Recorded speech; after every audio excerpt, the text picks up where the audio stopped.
Hello physics students.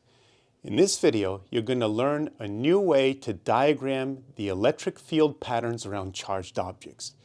You're also going to learn how to draw something called equipotential surfaces. So today's topic is going to be almost all conceptual. Almost no equations. We're just going to be drawing diagrams and talking about the patterns of electric field and voltage around various kinds of charged objects. But before I begin, I want to remind you of what voltage or potential is, because it's one of the more abstract things we learn in this course.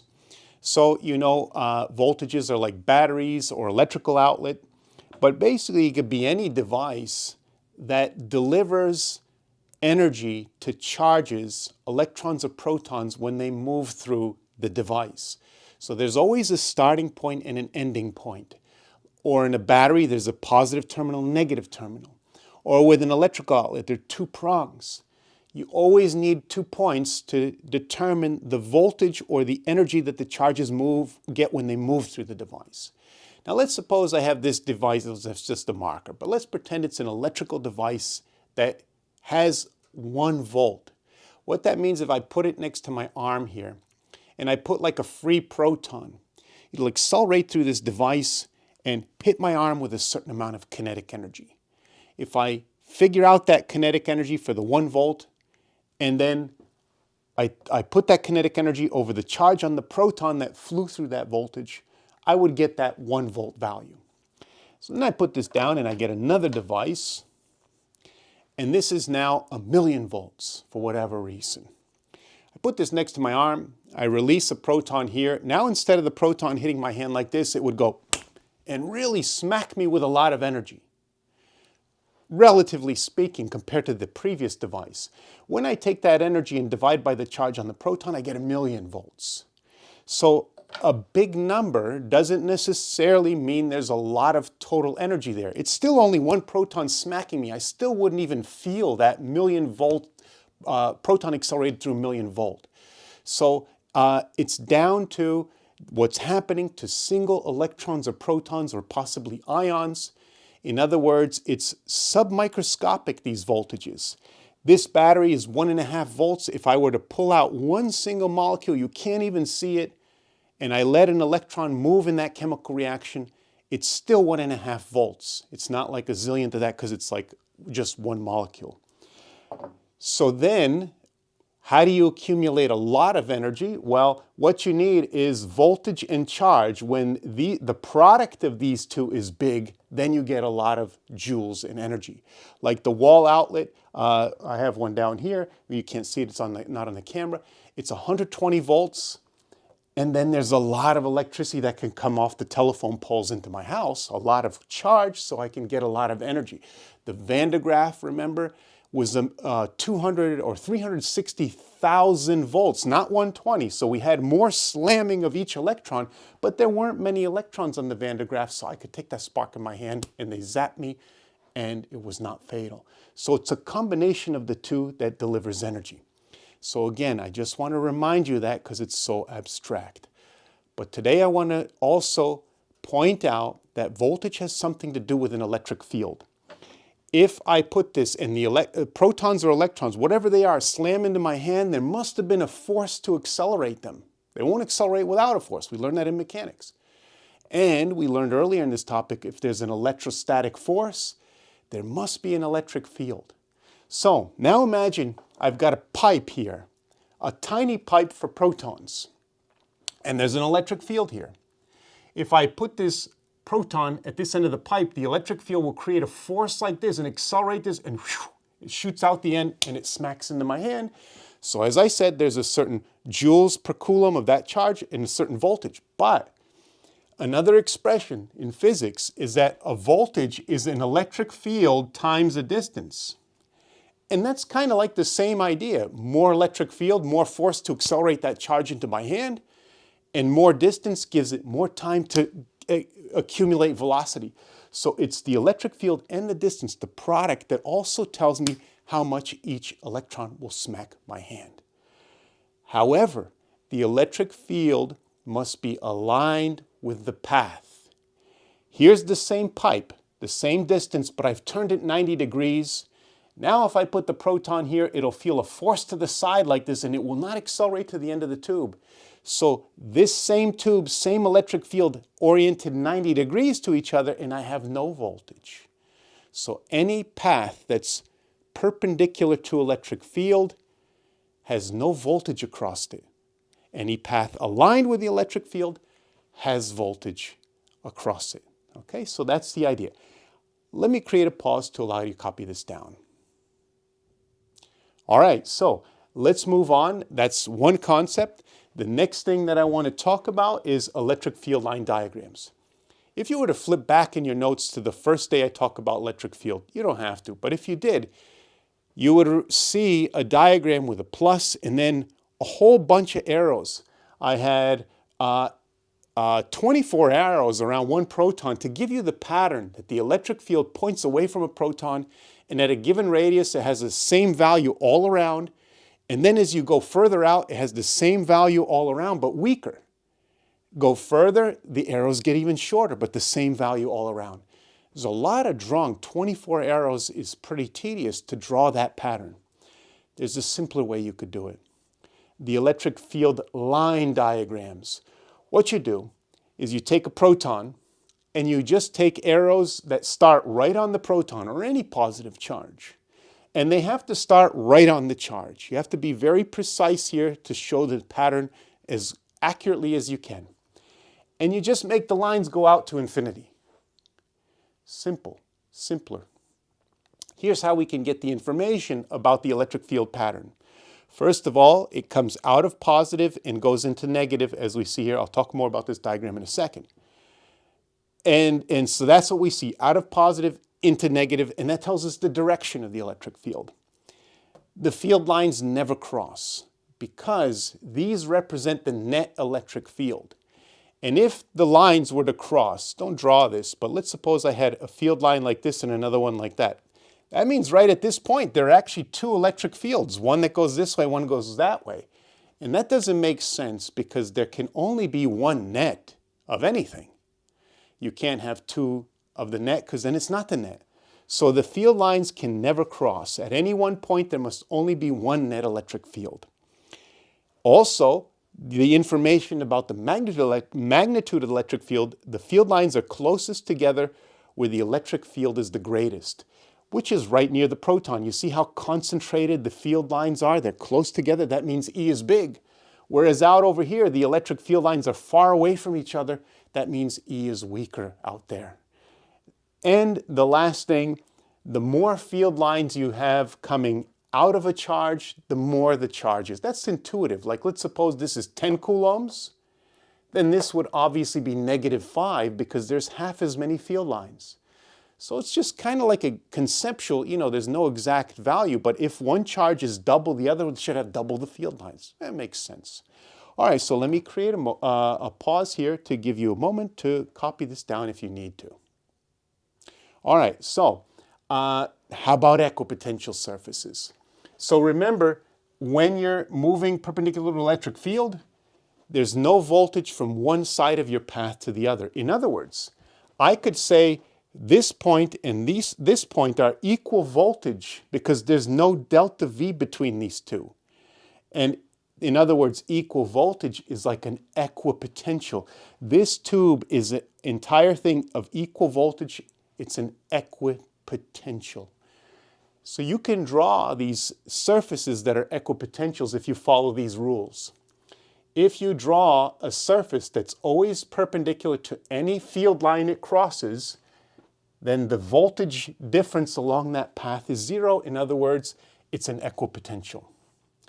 The equipotential surfaces can also never cross because if this is maybe something that's an equal 3 volts and this is an equal 2 volts, well then what's the voltage at that point, 3 or 2? It doesn't make sense for them to cross because then you have obviously a discontinuity in this idea of voltage. And the potential surfaces are closest together wherever the electric field is the greatest. From this expression, if you have the same delta V between surfaces, the smaller this gets, the bigger that gets. So the equipotentials have to be packed together where there's a lot of electric field. Okay, so let me show you the first example that I'm going to do, the proton. So as I said, we've got the plus and then the electric field going outward. Just draw lines coming out of the proton, starting right on the proton. Don't leave any gaps. Like a lot of students, they get sloppy and they just start going like this, and then there's like gaps here, right? No, start right on that precisely with your pen and go right away. That's what I've done here with these red lines representing electric field lines. Then what I did is I drew equipotentials, which have to be perpendicular to all these field lines. Now, this should have been a perfect circle. All right, I was a little sloppy. It's not going to be perfect, right? But you see that these surfaces are all 90 degrees to all the electric field lines that they're crossing. I won't keep going with those 90-degree markers, but you can see that that is the case. And when I go further out, there's another equipotential surface here. It crosses all these red lines at 90-degree angles. Same with this one. Also noticed that the gap between the voltages gets smaller and smaller because the electric field is getting bigger and bigger. So it's like an inverse proportionality. All right, let me create a pause to give you an opportunity to jot these notes down. All right, let's move on.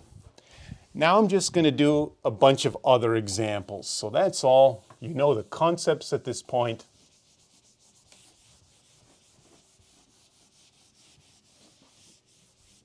Okay, so the next thing I want to do is what we call a dipole. You probably heard this in chemistry. What a dipole is a positive next to a negative. And so here is the pattern.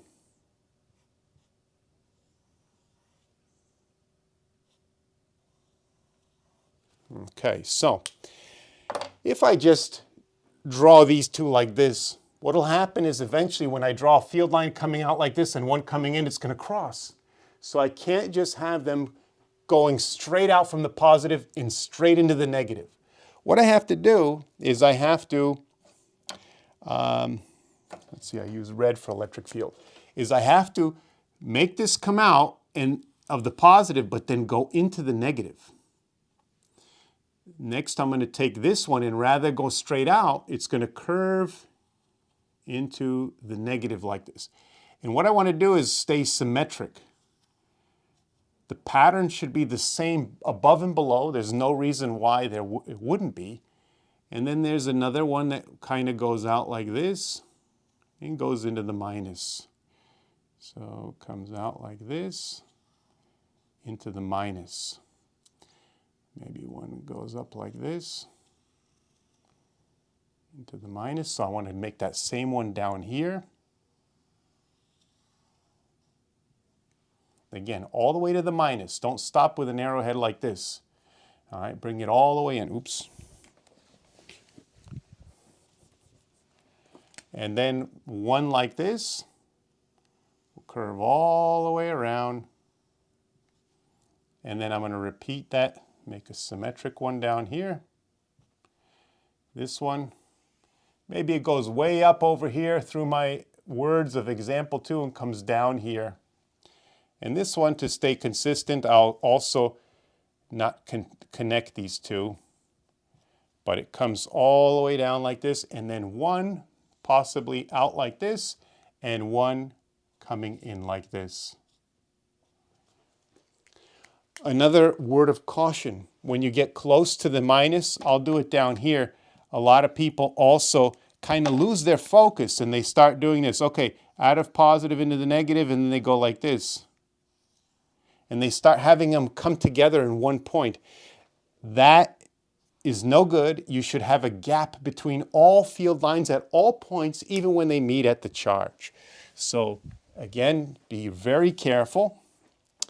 And then, I'll put a little legend down here. This is the electric field lines. Next, what I want to add are the equipotentials. So what I will do is I will begin with one right down the center.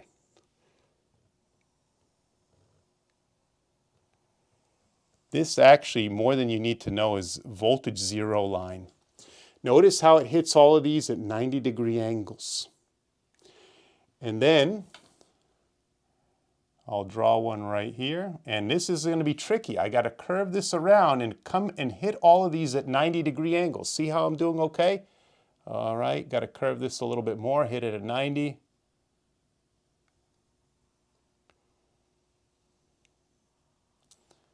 And then the same pattern on this side. Hitting at 90 degrees. Oops. You see, I'm kind of getting a little wavy because, you know, it's got to concentrate. It's kind of tricky. And sometimes, see, that one's bigger because I was off to the side here. I should be kind of in the way so I could see it more precisely. And then maybe I'll do one more set over here. And another set over here. And then this, of course, will be equipotentials.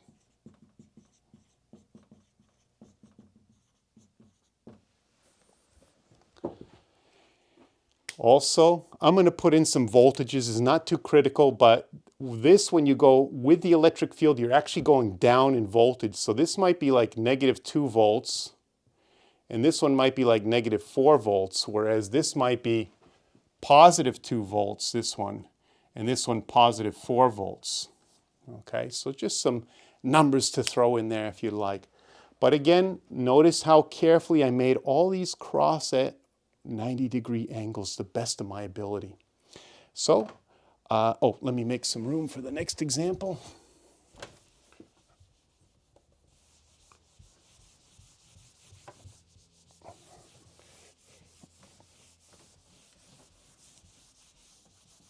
All right, so if you need a moment to catch up, I'll create a pause to allow you to copy this down. All right, another example.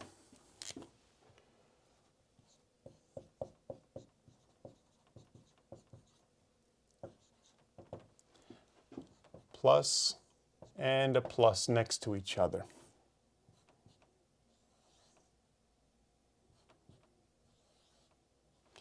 Maybe 2 protons.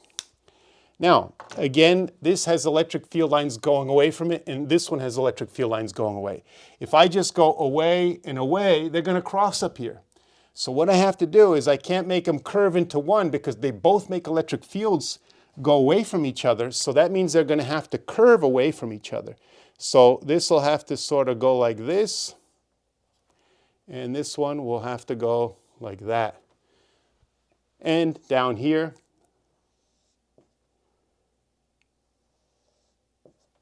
not quite symmetric.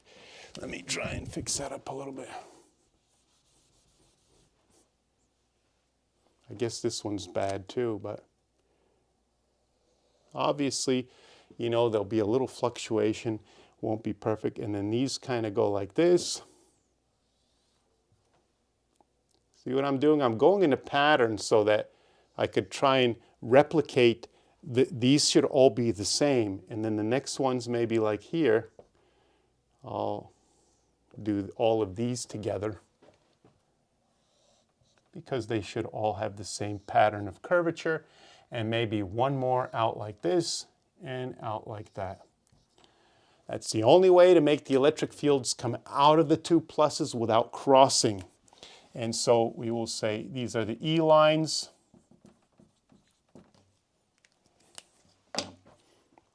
And now the equipotentials. So what I will do is I'll start close this time. See how I make these all 90 degree to each other, 90 degree to the lines. And then this has got to curve in like this to hit that one at a 90 degree. And then I've got to curve this like this to hit this one at a 90 degree. Oops. Should be the same pattern as this side, so maybe I'll come in like this. See, I had to erase a little bit, and even now I made it too big. Now it's probably too small. So again, it's not an exact thing, but you just do the best you can. Now, the voltage should get more and more spaced out the further you get from the charges. So let's do one like this.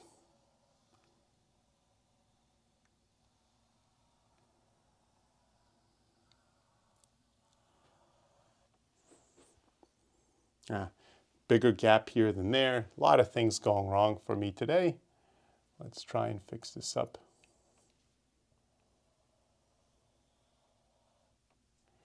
Bigger.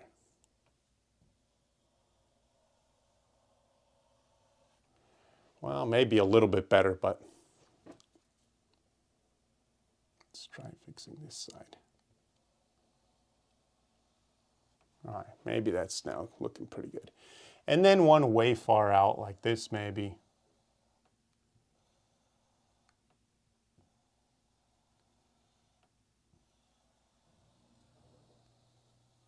The inner ones really take on more of a peanut shape than the outer ones. And this is going to be equipotential surfaces.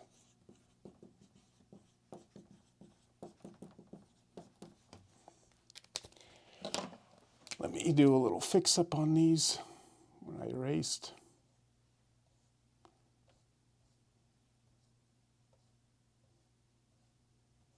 A little hard with a marker to be all that precise. So there is positive, positive.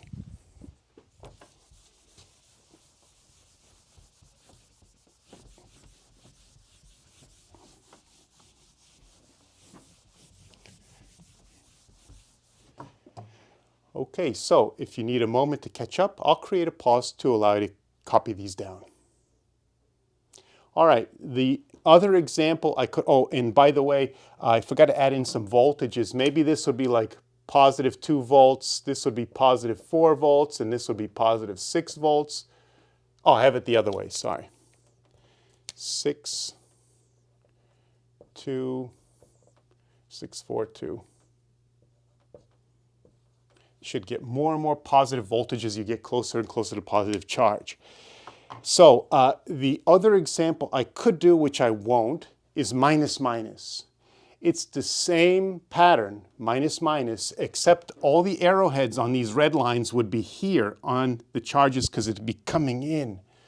And the equipotentials would be the same pattern, except for these would be minus values. So I don't think I need to do that. I think you would be able to do that on your own. Replicate this, but with the arrows coming in. The last example I will do, though, is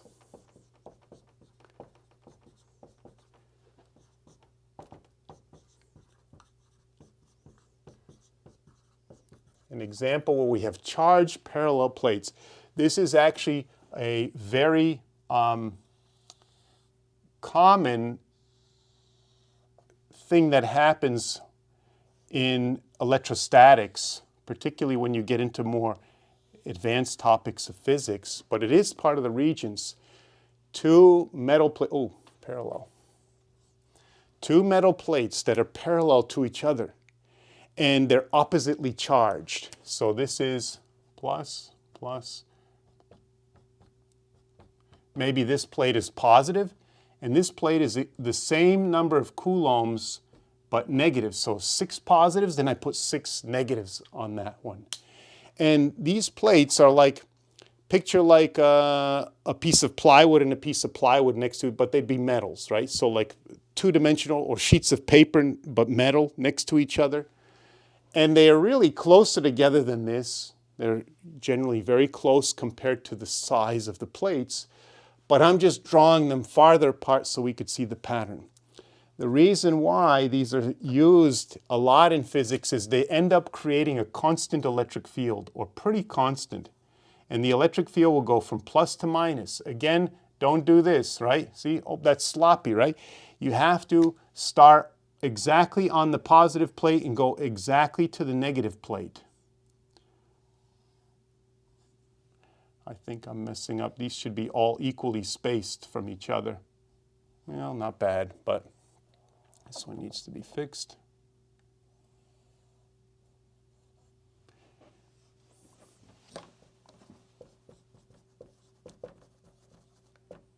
The reason why this is used a lot in physics is because, as I said, it makes an approximately constant electric field. How can I tell that electric field is constant? Well, I did a bad job drawing. Maybe if I move this one over a little bit, it'll be better, a little bit better. So if I got a ruler out, these should all be the same spacing. And then when you look at a diagram where the electric field lines never get closer together or further apart from each other, they stay parallel, then that means the electric field is constant, because remember, the electric field is greatest where the field lines are closer packed together. No packing, so it's a constant electric field. In other words, if I put a proton here, here, here, here, anywhere, doesn't matter if it's very close to the positive plate, very close to negative, exactly in the middle, the force on that proton or electron will be the same magnitude, because remember, F equals QE. So if the electric field is the same everywhere, then the force will be the same everywhere on a particular charge. The equipotential lines, so let's see if I could do this without messing up. Here's one down the middle.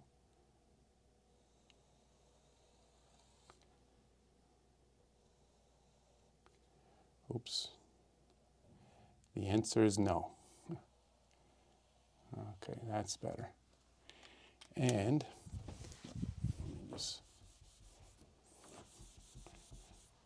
so let's suppose this is 0 volts.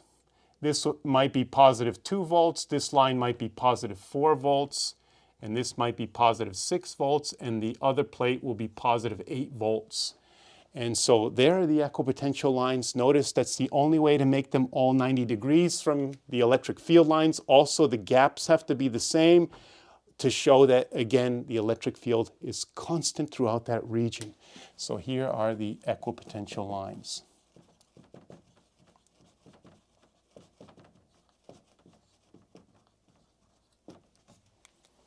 Okay, so let me create a pause to give you a moment if you need to catch up. All right, so that's the topic for today. Electric field lines, you just draw them going away from a positive into a negative. Wherever they're closest together, these field lines, they're packed together. There's a lot of electric field. Wherever they're far apart from each other, there's very little electric field in that region. They never cross. Come out of pluses, go into minuses. And the more charge you have, the more electric field lines. So very intuitive way to just represent the pattern, the idea of the electric field in around charges. And then the equipotential surfaces have to cross all electric field lines everywhere. At every intersection, there must be a 90-degree angle. And I try to do my best in drawing that. And then I just sort of get the feel of the electric fields and the voltages around charged objects. So there'll be some practice on the homework and then some concepts. There's a diagram at the end of our unit plan that you have to connect the equal voltage lines and then try and draw the electric field lines to the best of your ability. So that's just an example to get you ready for a lab that we're going to do with equipotential surfaces later in the topic. So I hope, I want you to go back, review the concepts of what the equipotential surfaces and the electric field lines are, the patterns, those rules that I listed out in the notes. Study them, familiarize yourself, look over the diagrams, sort of commit them to memory, and then I'll see you in the next physics video.